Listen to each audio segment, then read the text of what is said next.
Hey guys, Hello, this is my husband. He also goes to school at ASU, but he's in a Spanish curriculum. and I am currently taking a class in psychology, and this fits perfectly with what I am studying. So we figured we would talk about the homeless situation in California in particular because it is the worst of the homeless situation. What you have is a conflict between the homeowners, the NIMBYs, that means not in my backyard, and the homeless. They want to help the homeless, but they don't want to do it in their backyard.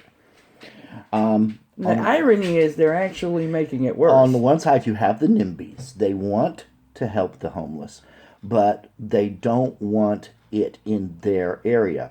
They don't want small houses set up in their neighborhoods because they feel that this will decrease their property values. Right.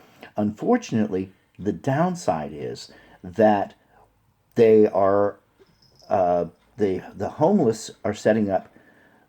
They're living in their cars. They're setting up tents. The sidewalks and streets are filled with human waste and hypodermic needles. And this is, as I said, ironically driving their property values down even faster. Right, exactly. And it creates Well, nobody wants to visit either. The nobody wants to tourism visit. is really and bad. it's creating an increase in the crime, especially against women and the elderly. On the other side, you have the homeless themselves. They are in a condition that we students of psychology call learned helplessness. They have been trained that they can't fix it themselves. They can't help themselves. Somebody else has to fix it for them.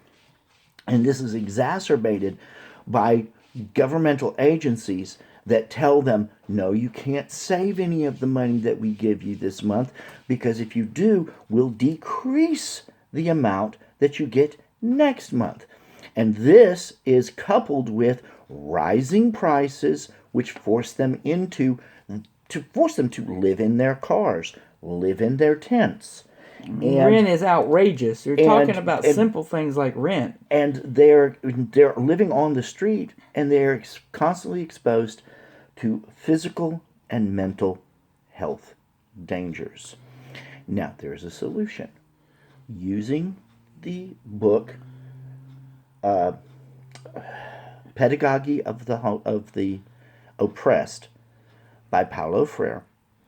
There are two concepts: dialogue and conscientization. Conscientization means thinking, using your conscience, thinking of those in a lesser position, the oppressed. And the dialogue would be between the homeless, NGOs, non-governmental organizations, government agencies, businesses, homeowners, and others who have Stakeholders. a stake in what is going on. And they could start by building these villages, which could even provide work for some of the homeless. Building these small home villages gives them a place of protection, a sense of worth. They're getting out of that cycle of learned helplessness, and They're in a safe environment, a clean environment. and within these tiny villages, you can have mental and you can have a clinic for drug abuse, a clinic for mental health, a clinic just for Medical stuff. I've got a cold, or I smashed my thumb with a hammer, that kind of thing.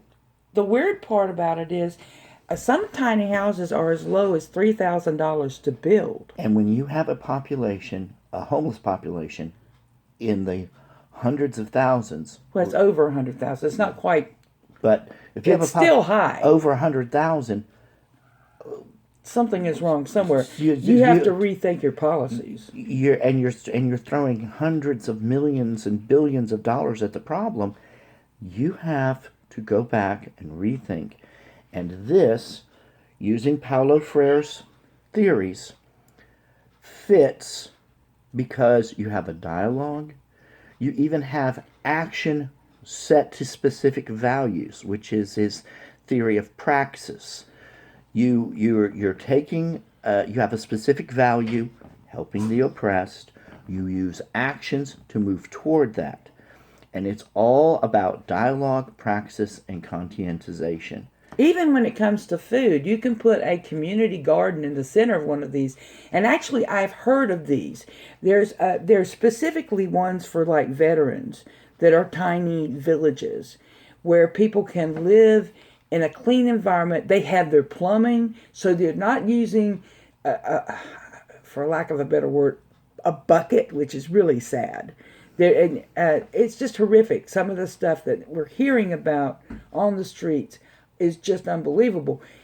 And they could be in a clean environment. Even if they had needles, they could have a sharpsigator in that environment, and they could take that up rather than dump it on the thing and have somebody get bit by these have needles. the clinic dispose of them Right. properly. Right, because they're bio-waste. It's dangerous. At the present time, they're having to sweep parks with metal detectors before when they open the parks in the morning, so that the children don't run into needles when they slide down the slide, or before going to the ballparks and sweeping the entire area with metal detectors so that the person sliding into second base doesn't get jabbed with a needle.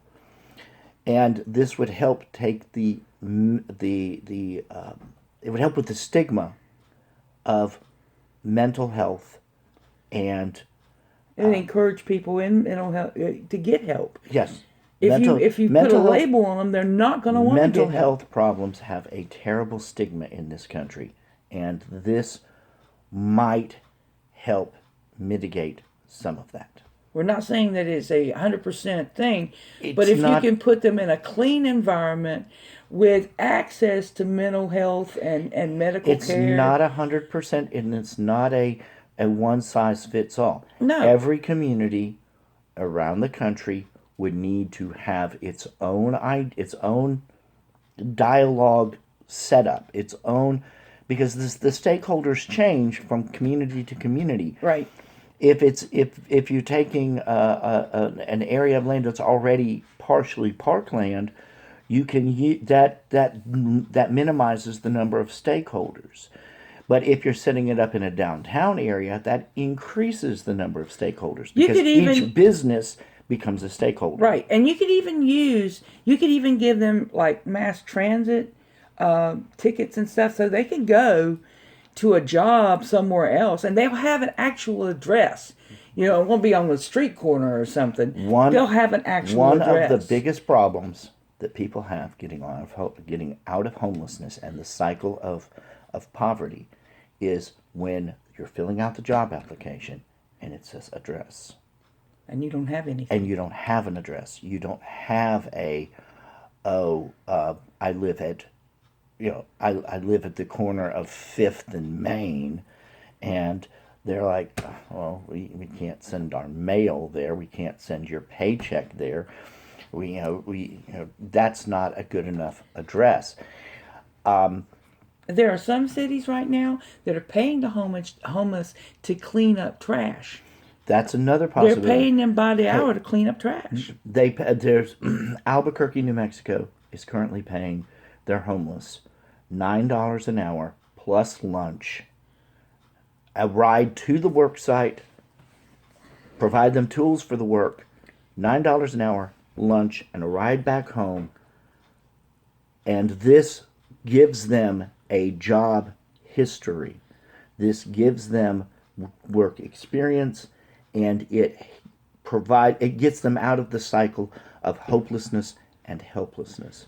Too often you see them and they have, as I said, learned helplessness, and they really need to get out of that cycle.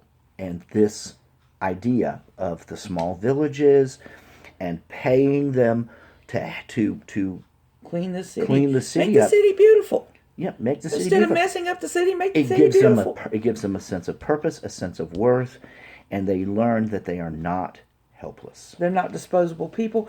And the nice thing is, if it's their tiny house, that's accruing some kind of value.